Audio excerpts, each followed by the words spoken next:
ပြောပြပါ တော်ပဲကျွန်တော်ပြောချင်တာရှိတာနဲ့တော်ပဲချင်းမျိုးသားနဲ့တမိုင်းချင်းမျိုးသားနဲ့ဖြစ်ပေါ်လာပုံပြောတဲ့လူတွေကခြံထားရှိတယ်သူတို့ချက်မပြောတဲ့ဟာရှိတယ်အချက်နှစ်ချက်ရှိတယ်ကျွန်တော်ပြောချင်တာပထမချက်ကပါလေဆိုတော့ချင်းမျိုးသားနဲ့ဟောပြောပွဲလုပ်တိုင်းသူတို့ကပလာမီလာခံကိုပြောကြတာပေါ့လေချင်းမျိုးသားနဲ့စတာကပလာမီလာခံကနေစတာပလာမီလာခံမှာလူအယောက်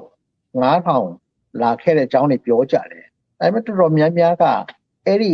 ညီလာခံကြီးရဲ့ရည်ရွယ်ချက်ကိုထည့်မပြောကြဘူးအဲ့တော့သူတို့ရည်ရွယ်ချက်ကိုမပြောဘူးဆိုတော့ဘာများဖြစ်မလဲပြီးချင်လို့လေ2002ခုနှစ်တုန်းက USA ကနေချင်းပြည်ကိုပြန်ပြီးတော့အဲ့ဒီချင်းမျိုးသားနဲ့ Plum Conference မှာပါတဲ့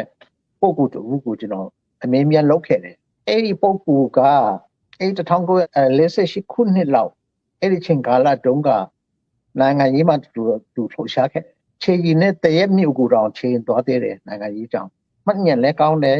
စင်ချင်ဉာဏ်လည်းကောင်းတယ်သူကအဲ့ဒီပုဂ္ဂိုလ်ကချွန်ကျုံရွာကဦးကျော်ဘုံသူ့ကိုကျွန်တော်မေးတော့အဘတို့အဲ့ဒီဖလမ်ညီလာခံလာရတဲ့အကြောင်းရင်းကပါလေဖလမ်ညီလာခံရဲ့ရည်ရွယ်ချက်ကပါလေလို့မေးကြည့်တော့သူကအဲ့ကျွန်တော်တို့ချင်းနေကအိန္ဒိယမှာပါမလားဘာမှမပါမလားဆိုတာဆုံးဖြတ်ဖို့လေတဲ့ဖြစ်တဲ့ပုံကအဲ့ဒီ1948ခုနှစ်ကအိန္ဒိယလည်းလွတ်လပ်ရေးရခါစားဘာမှလည်းလွတ်လပ်ရေးရခါစားကျွန်တော်တို့ချင်းလူမျိုးတွေကအိန္ဒိယနိုင်ငံမှာ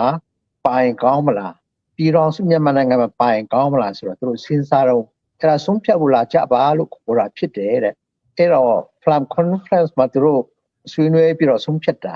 အဲ့တော့ရန်ကုန်မှာဆိုရဖွဲ့နေပြီသမရကဆက်ရွှေတိုက် Plum Conference တုန်းကသမရဆက်ရွှေတိုက်လဲလာတယ်တဲ့မဖြစ်လို့လာတယ်လေဆိုတော့ချင်းနေမမပြေမှာဘာမှမပါဘူးတွေးဆောင်ဖို့လာတာအဆိုင်အများကြီးပါတယ်တဲ့အဲ့တော့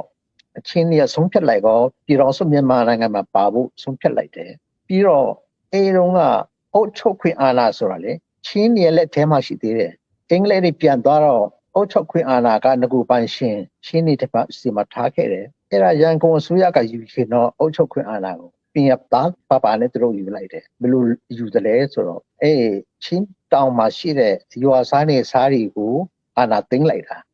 အဲ့မှာလာတဲ့လူထုကြီးကို feudal system ပေဖြတ်ဖို့သူတို့တို့နဲ့ခေါ်မလားအားလုံးတန်းတူညီတူဖြစ်ဖို့မင်းတို့လိုချင်သလားလို့မြည်ပြီးတော့လိုချင်တယ်ပြောတာဖြစ်မှာပေါ့feudal system မလိုချင်တော့ဘူးရွာစားနေစားစနစ်မလိုချင်တော့ဘူးအားလုံးတန်းတူဖြစ်ဖို့ငါတို့သဘောတူတယ်ဆိုပြီးတော့အော်တယ်တို့အော်ခိုင်းတာတဲ့အော်ခိုင်းနေဆိုတာလေတရွာကအဲ့မှာ Plum Conference မှာပါတဲ့ဦးဆောင်ဘုံကပြောဖို့လေအော်ခိုင်းလို့အော်တာတဲ့နေစားရွာစားစနစ်ငါတို့မလိုချင်တော့ဘူးလို့အော်ကြပါလို့အော်ခိုင်းလို့ငါတို့အော်တာတဲ့အဲ့လိုအော်တော့ချင်းလက်ထဲမှာရှိတဲ့အုတ်ချုပ်ခွင့်အာဏာကိုသူတို့သိမ်းလိုက်တယ်အဲ့လူထုကြီးကသူတို့နိုင်ငံရေးအတိနေတော့လေအားလုံး equality ကိုအသာပေးပြီးတော့နေစားရွာစားတွေရဲ့အာဏာကိုသူတို့သိမ်းလိုက်တယ်ဆိုတော့သမရဆက်ရွှေတိုက်က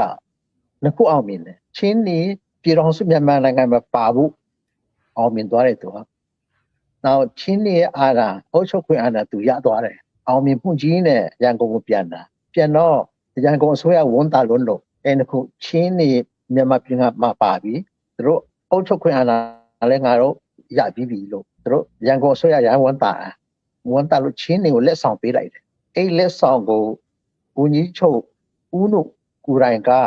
ချင်းတောင်ကိုယူလာတာမင်းတပ်မြို့ကိုလာပြီးတော့လာပေးတယ်အဲ့လက်ဆောင်ကပါလေဆိုတော့ချင်းမျိုးသားနဲ့ဦးနုကကြည်ညာတယ်ဖေဖော်ဝါရီ20ရက်နေ့ကိုချင်းမျိုးသားနဲ့အဖြစ်ငါကြည်ညာလိုက်တယ်တဲ့1951ခုနှစ်မှာအဲ့ဒီကနေချင်းမျိုးသား